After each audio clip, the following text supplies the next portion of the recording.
En 2022, j'ai commencé à développer plein de symptômes allergiques alimentaires, pseudo-allergiques alimentaires. Et évidemment, je ne savais pas pourquoi. C'était compliqué, ça partait, ça venait. Et c'était très, très tourné autour de l'alimentation avec principalement les fruits et les légumes. J'avais pas mal cherché et il y avait eu une fois où je me rappelle, j'avais eu assez peur parce que j'avais eu une réaction un peu plus grosse que les autres. Et cette réaction un peu plus grosse était à la suite, après avoir mangé une pizza aux épinards. Attendez, le chat pète les plombs. C'est bon, tout va bien. Je me méfie parce que il veut tenter de me pisser dessus depuis ce matin. Donc, du coup, voilà, bref. Donc, c'était avec une pizza aux épinards et ça m'a beaucoup marqué. J'étais tellement pas bien avec la voix qui déconne comme maintenant. J'avais les lèvres qui avaient pas mal gonflé. Bon, là, ça va.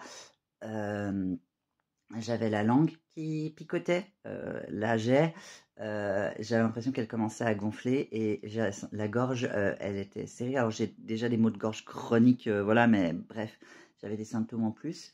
Je sais pas si je faisais des angoisses en plus comme ça, mais j'ai l'impression que j'avais de plus en plus de peine à respirer. Je ne sais pas si j'ai peut-être fait un choc anaphylactique ou pas. Bref, j'étais un peu inquiet et j'avais appelé les urgences. Et pour savoir en fait si c'était un motif de consulter aux urgences, ils m'ont dit oui. Je suis pas allée aux urgences parce que je voulais pas attendre à ça. J'ai dit qu'en fait au niveau des lèvres ça allait bien, mais c'est en train de devenir rouge autour. C'est en train de comment non, j'ai pas envie. Bref, je continue mon histoire. J'aime pas trop, j'aime pas trop voir la réaction que c'est. Mon chat, tu me fais pitié. Le pauvre, il essaie de se laver et de se gratter avec son cône. Bon, il y a 3/4 d'heure qui est passé. Moi, je me sens mieux, le chat aussi. On reprend l'histoire. Donc, 2022, j'avais eu pas mal ces problèmes-là. J'ai un petit peu paniqué J'ai cru que j'avais crevasse de merdasse à cause d'une pizza aux épinards. Fort dommage. Et du coup, ce que j'avais entrepris, c'est que j'ai été voir une allergologue. J'avais fait des tests allergènes. Bon, ça avait servi à rien. En plus, l'allergologue a été perchée à je sais pas quoi. Elle était convaincue de certains trucs. Bref, j'ai même pas envie d'en parler parce que je vais de nouveau m'énerver. Ce serait dommage. Et au final, le seul truc que j'ai appris, c'est que j'étais allergique à rien, mais genre que dalle. C'est-à-dire que j'avais des allergies quand j'étais enfant. Et du coup, j'étais plus allergique. Et les choses où on pensait que je réagissais, on pensait que c'était des allergies croisées basées sur les allergies connues dans l'enfance. Et bon, au final, j'étais allergique à rien. Donc, on avait laissé tomber l'affaire. Et à l'époque, du coup, j'avais déjà entendu parler du SAMA. J'en avais parlé à cet allergologue qui disait connaître le CED. Je savais que je ne réagissais pas au gluten et au lactose. Pourquoi je le savais ? Parce que déjà, je ne voyais pas de problème quand je mangeais le gluten et le lactose. Par contre, je voyais des réactions alimentaires visibles, même sur ma gueule, quand je mangeais des fruits et des légumes. Mais j'avais quand même fait à l'époque, pour des troubles gastro-intestinaux, des régimes d'exclusion du gluten et du lactose. Ça avait strictement rien changé. Elle avait quand même dit que j'étais intolérant au gluten et au lactose uniquement sur la base que j'avais un syndrome d'air dans l'os. Elle m'a forcé à faire pendant 6 mois un régime d'exclusion du gluten et du lactose. Quand je suis revenu la voir, elle m'a dit félicitations, nous savons que vous n'êtes pas intolérant au gluten et au lactose. Je peux rien faire pour vous, au revoir. Et du coup, ça n'avait servi à que dalle. Et j'avais complètement lâché le truc parce que j'étais dégoûté et je savais pas vers qui chercher. Et puis bon, au bout d'un moment, à force de faire mes autres régimes d'exclusion, c'est-à-dire qu'à partir du moment où je voyais que je réagissais fortement à certains aliments, j'arrêtais de les manger. Et de temps en temps, après, je les réintroduisais dans l'alimentation. Et après, ça allait. Si je prends la carotte, ça a été un des premiers aliments où j'avais des réactions. Si j'arrêtais de la manger pendant, 3 mois, 6 mois, et qu'après je recommençais à manger, pendant tout un temps, ça allait bien. Puis tout d'un coup, je recommençais à avoir des réactions, et si j'arrêtais de nouveau pendant quelques mois de les manger, puis qu'après je reprenais, ça allait de nouveau pendant un temps, puis après ça recommençait à merder. Donc, au bout d'un moment, je me suis dit, voilà, moi je vais faire ça toute ma vie, et puis ça ira. Si vous connaissez un petit peu le SAMA, vous savez qu'il y a plein de symptômes au SAMA. C'est pas que des réactions et des intolérances au niveau alimentaire. Il y a aussi, tout ce qui est gastro-intestinal, mais il y a aussi plein de trucs qui sont associés. Plein de trucs que personnellement, moi, j'associe au CED. Donc du coup, dans ma tête, ça compte pas.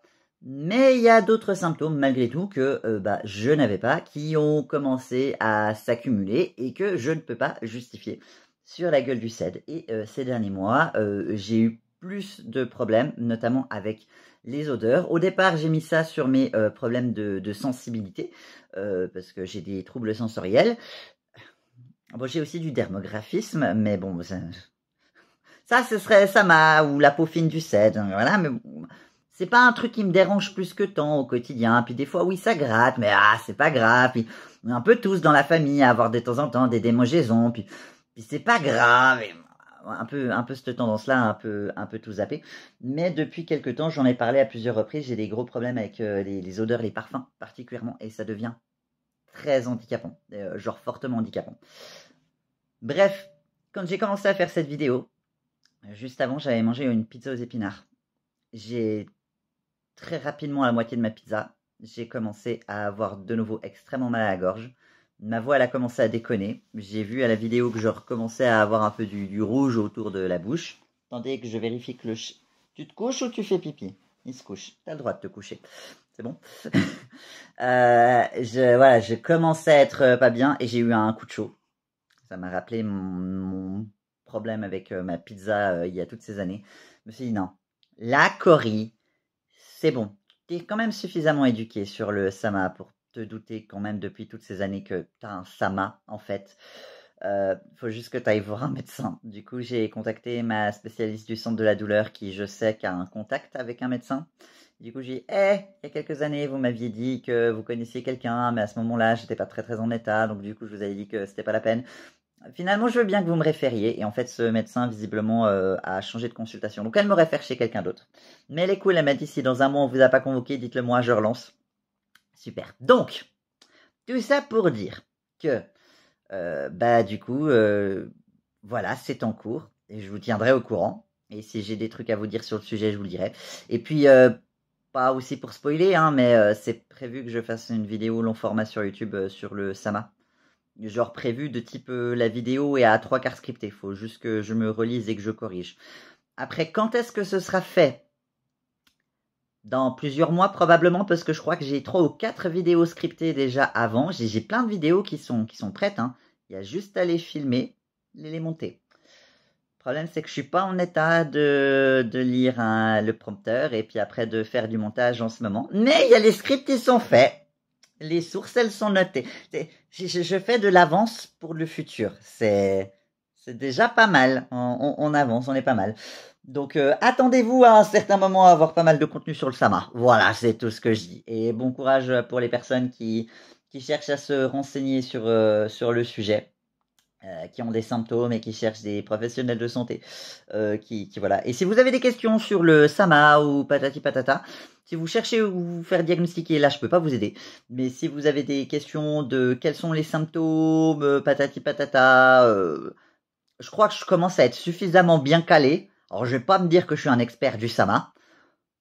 Mais est-ce que je pense que maintenant, à chaque fois que je regarde vos vidéos, en plus de penser que vous avez tous le syndrome d'air dans l'os, je pense que vous êtes beaucoup à avoir un Sama? Oui. Bisous.